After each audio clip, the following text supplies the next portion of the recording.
Hello, ladies and gentlemen. It's a Ukrainian talk show on POT TV. My name is Sasha Star, and our guest today is incomparable Dr. Jonathan Lockwood. Welcome to the show. Well, it's good to know that I've graduated to being incomparable now. So that's great. Glad to be here. Yes, it's about time. Sorry, I didn't do it earlier. What would you like to discuss right now? Well, first of all, yeah, I note with great pleasure that the Trump administration has resumed its military shipments and military aid to Ukraine. Yes. After briefly toying with the idea of pausing it for a while. They recognize that's not practical because Putin is in no particular frame of mind to negotiate. So it's time to turn up the pressure, time to increase the pain.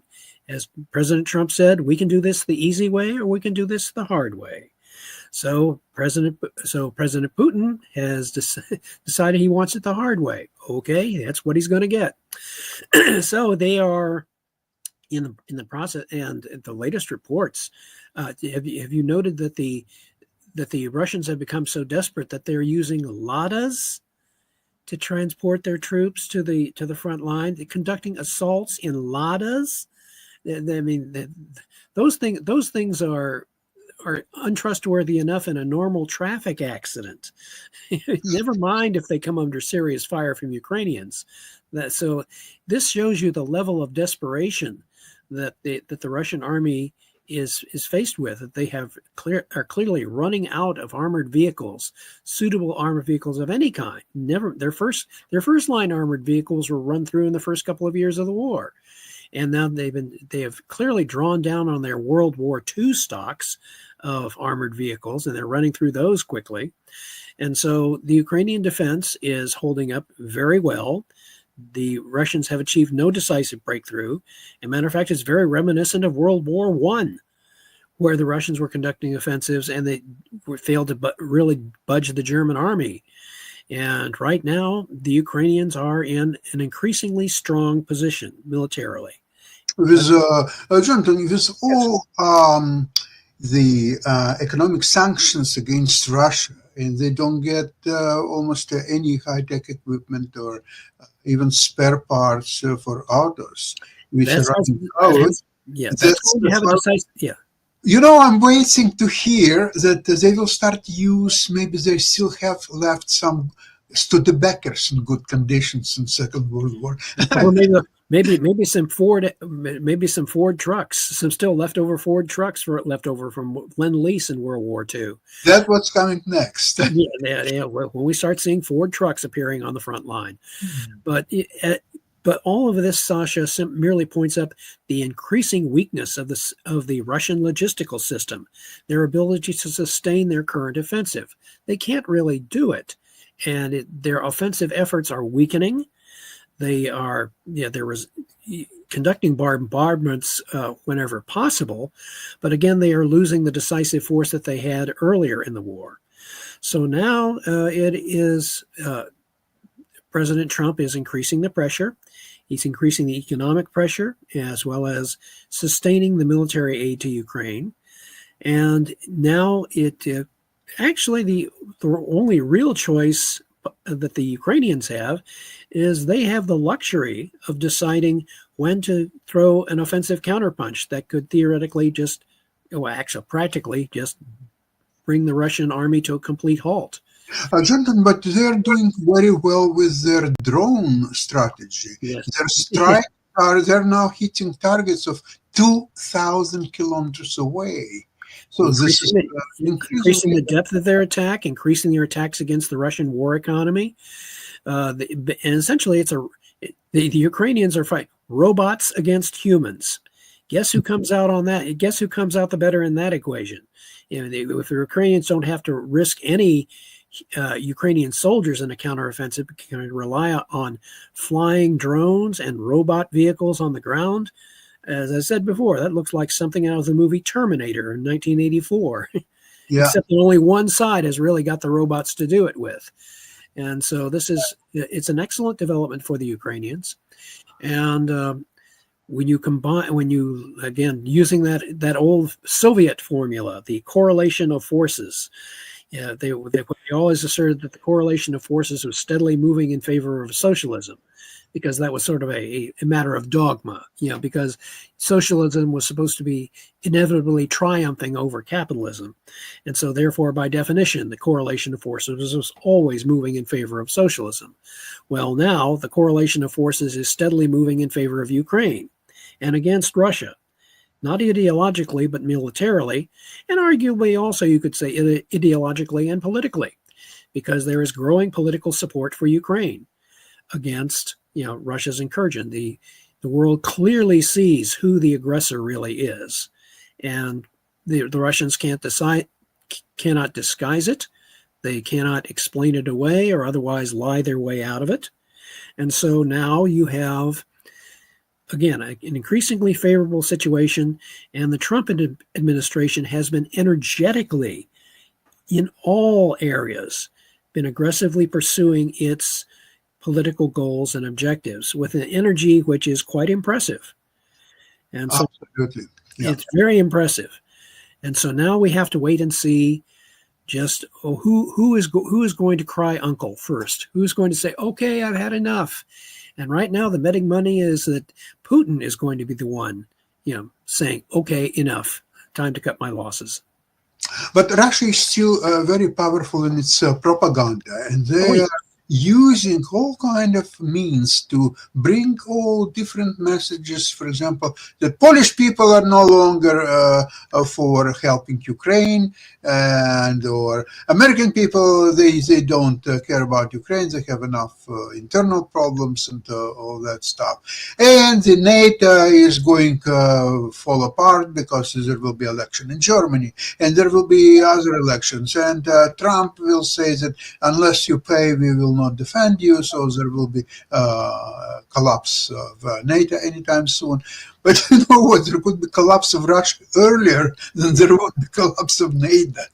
Well, if you want to use a convenient historical analogy, which helps explain this attitude, during the American Civil War, the Confederacy was counting upon the election of 1864 after their Gettysburg offensive failed to achieve decisive results. If you were just looking at military results, a Union victory appeared inevitable, but the Confederacy was hoping for the election of 1864, in which Lincoln was running for re-election, but George McClellan, his former top general, who did not achieve decisive results, although in some respects he actually trained the Union Army pretty well, but George McClellan was running as the Democratic candidate. And the Democrats were essentially the peace party, the party in favor of accommodation with the South. And so they were hoping that George McClellan would be able to win a victory against Lincoln in 1864. Fortunately for Lincoln, one of his generals, General Sherman, was able to execute successful attacks in the South against Atlanta and his march to the sea. And those victories gave Lincoln arguably enough political strength to win in 1864 and end the South's last hope for any kind of meaningful political victory. So in a sense here, you're seeing the same thing playing out with Russia. They are desperately using their propaganda. They are desperately hoping against hope that somehow that they will be able to gain at the bargaining table what they have not been able to gain on the battlefield. So funny enough, but Russians really wanted Trump to win the election because they got what they wished for. Be careful what you wish for. Absolutely, you might as well get it. They're getting it. They're getting it. They just got plenty of it. They're going to be getting it for the next 4 years. Yeah. So basically, situation on the front line is that Russians almost stop moving forward, not because they stopped attacks. They continue their so-called meat storms. And it's kind of offensive when they bring 100 people on the front line. They're going ahead until they're all going through meat grinder and gone. By the way, Koreans are almost gone, at least half of them. are gone, and another half they have to be brought out of the front lines completely. So now they they still continue. They're making forward sometimes 100 meters a day, sometimes 300 meters a day, and they're losing up to 2,000 people a day just to make this 100 meters. This is greediness of Putin to grab as much territories as possible for possible peace talks. I don't know how. Obviously, it will not help the people who are being killed, their families.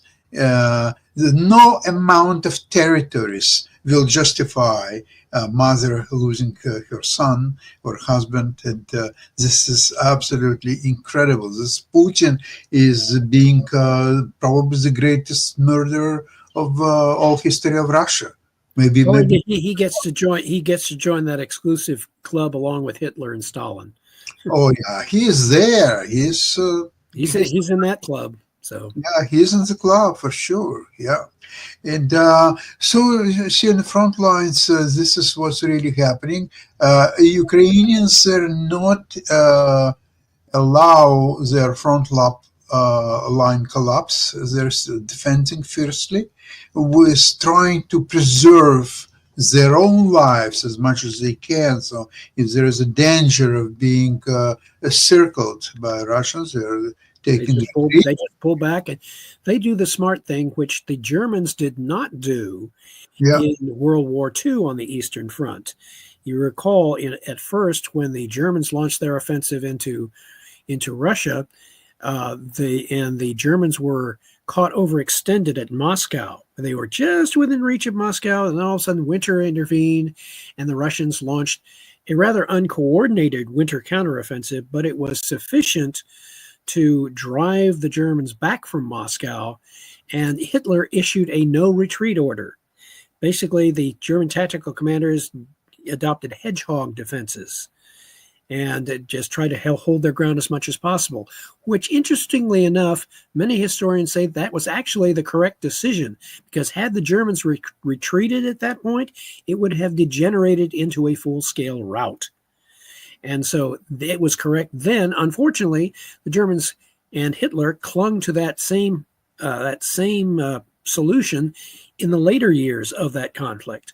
And that proved to be counterproductive, as the Russians, as they gained more mobility, were able to encircle larger portions of the German army that refused to retreat. So you are seeing the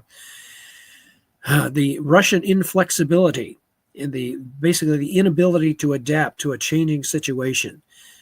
They were able to adapt in World War II. Ironically enough, they are not able to adapt in the post-Cold War period. In this war against Ukrainians, who have learned the lessons of history, the Ukrainians, for their part, they know when to tactically retreat in order to preserve their manpower. They are doing the correct thing, what the Germans should have done in World War II. Actually, I read a very interesting book, Alternative History of Second World War. Yes. And basically they're dealing with the same army, same generals. Everything is the same as in reality. The only two things were changed. Mm-hmm. Number one, when Hitler already had control over Ukraine, and basically his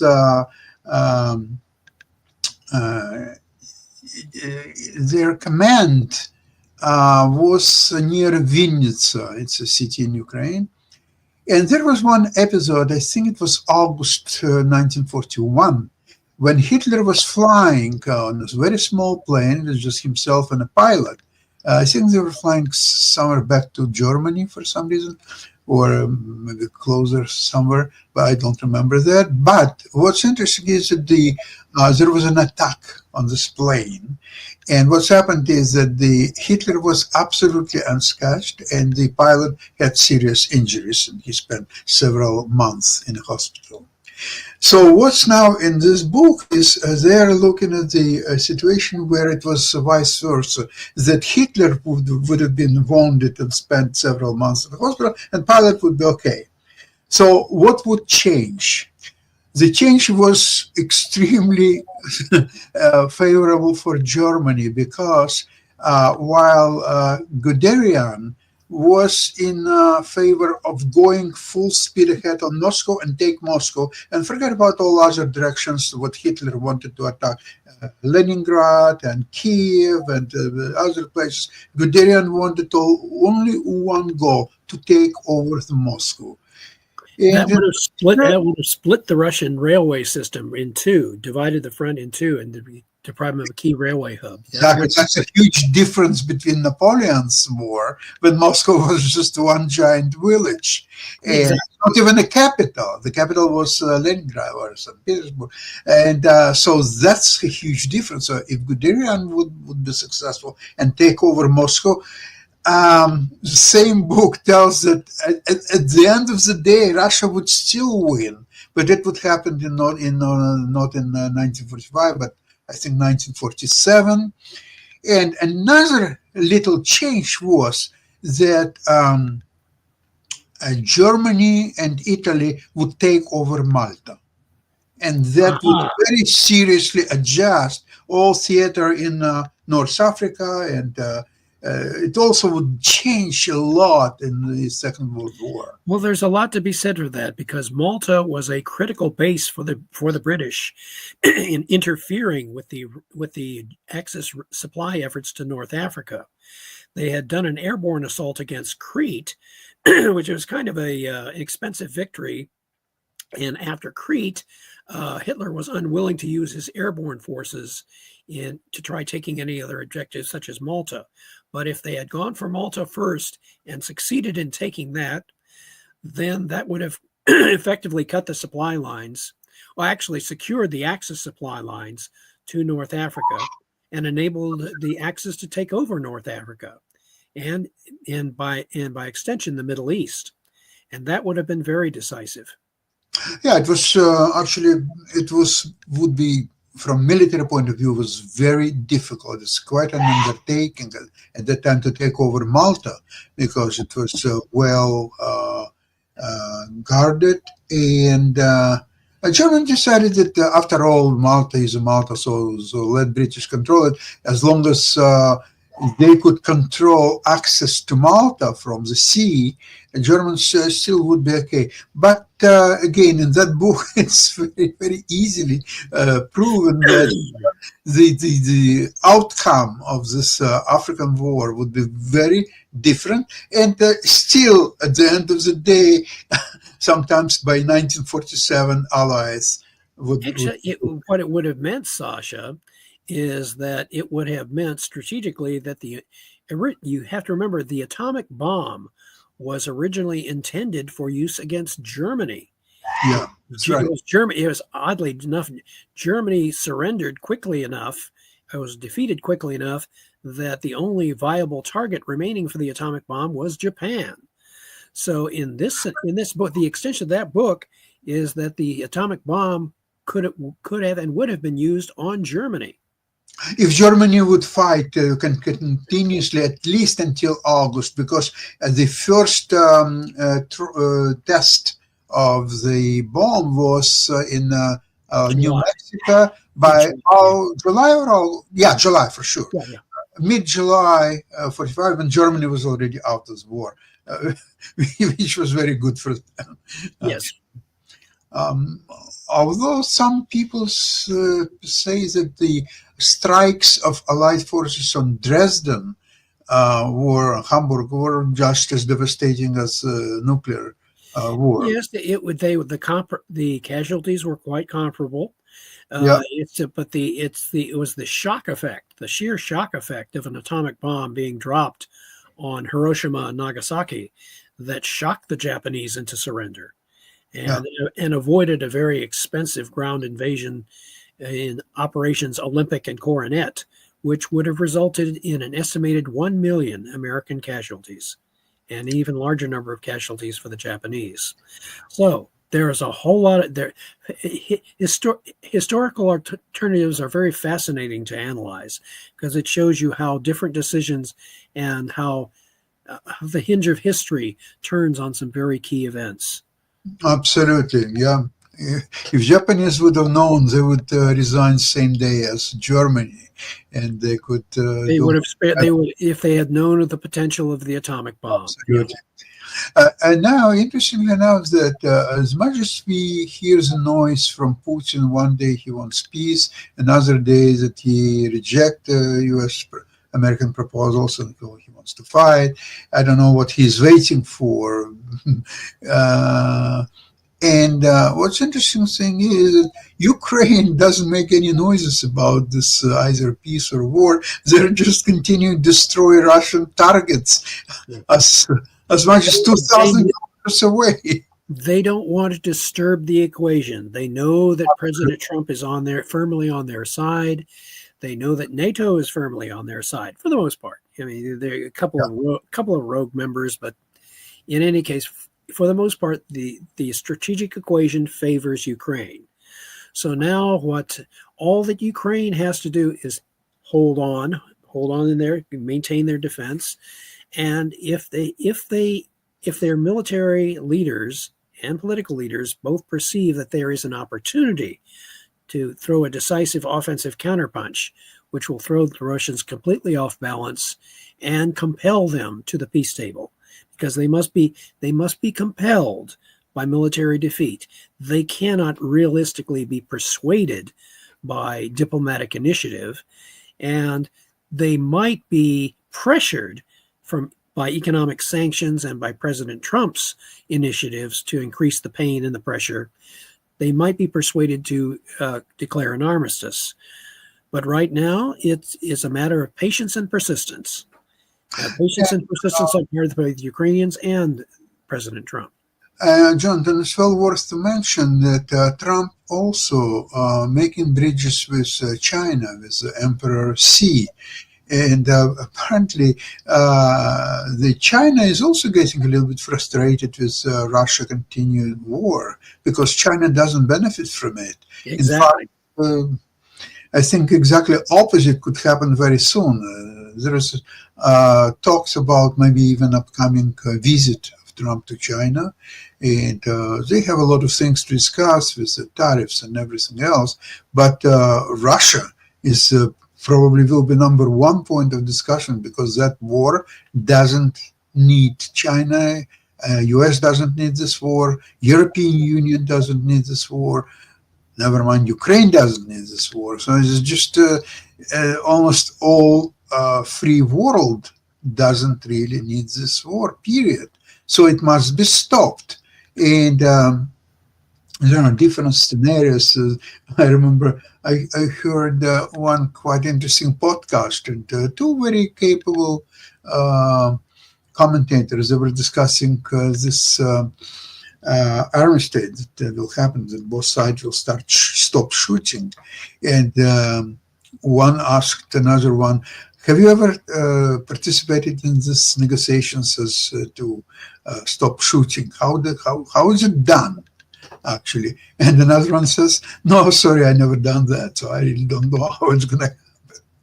So somehow both sides, okay, they're shooting at each other, and at one point they both have to start shooting at the same time. Jonathan, how is it done, actually? Now, interesting enough, there is a very interesting historical analogy that illustrates this. World War I armistice. It was agreed that that firing would cease at 11 a.m., precisely at 11 a.m. on November 11th. That would be the official ceasefire that ends the war, that ends the shooting. And ironically enough, the last person to die in World War I was an American soldier. And at 10:59, against the orders of his sergeant, he charged single-handedly with a bayonet a German machine gun nest. The Germans were aware of the armistice that was about to take place in 1 minute, and they tried waving him off. They tried to say, yeah, don't, we're about to cease fire. But he kept on charging with his bayonet, and he was shot down. Bayonet is not a fire. So he wouldn't violate the order if he would continue to fight with bayonet. Yeah. So he wasn't firing, but he continued charging, and he was the last soldier to die in World War I because then the guns all fell silent. And But so, yes, it can be done, but it is very difficult. It has to be well orchestrated, and both sides have to recognize that there are penalties for violating the armistice. John Dunn, but remember, Go ahead. that what happened 110 years ago when there were still gentlemen on both sides. They weren't fighting like gentlemen by the time of the armistice. No, Yeah. they were killing each other by the hundreds of thousands. But at least they were abiding the Yes. agreement. Now, today, I'm not so sure that Russians even could handle this, even if it would be an agreement. There could be one rogue general or officer that would continue fighting because he would believe that first of all, they could believe that this agreement is illegal. And this is Russians are betraying their homeland, and they will defend their homeland, and therefore continue fighting. If you remember, there were certain German troops during Second World War, after already Germany surrendered, they were still fighting near Prague in Czechoslovakia. Yes. And say another week or even a little bit more. So some strange things may happen, but at least let's get to the agreement. And Putin, it's very foolish strategy of him to resisting this agreement and keep killing his own people by a couple of thousand a day. That's really inexcusable, because now, you see, before Trump, okay, so he could believe that he could continue this war, that Ukraine eventually they will run out of resources or something like this. I don't know what today motivates Putin to continue. I really don't. It's inexcusable, and it infuriates everybody. Yeah. The last acts of a desperate man. What can you say? Yeah, but there is a price to pay for that.